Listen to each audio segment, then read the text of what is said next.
ઇંગ્લેન્ડમાં એક ફાઇટર પ્લેનનો યોદ્ધા હતો મોટો.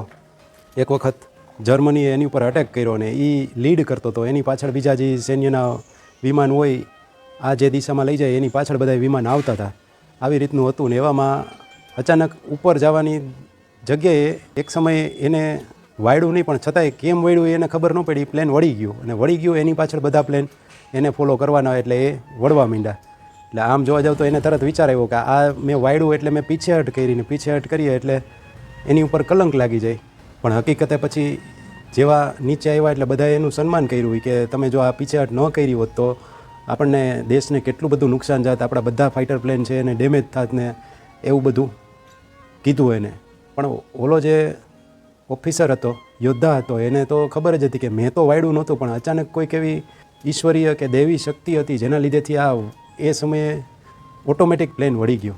એટલે એ એની ખોજ કરવા એ શક્તિની ખોજ કરવા માટે ફરતો ફરતો ભારત આવ્યો અને ભારતમાં એક ભગવા ધારણ કરી લીધા. અને પછી એક વખત ટ્રેનમાં મુસાફરી કરતો હતો ત્યારે અંગ્રેજોનું શાસન હતું એટલે અંગ્રેજ અફસર જે હોય એમના પત્ની હતા એ બરાબર એ જ ડબ્બામાં નીકળ્યા અને એને જોયું તો દેખાવ ઉપરથી તો એને ખબર પડી ગયો કે આ ગોરો છે, ઇંગ્લેન્ડનો છે. એને પૂછ્યું કે તું કેમ અહીંયા છો અને આ ભગવા કેમ ધારણ કર્યા છે.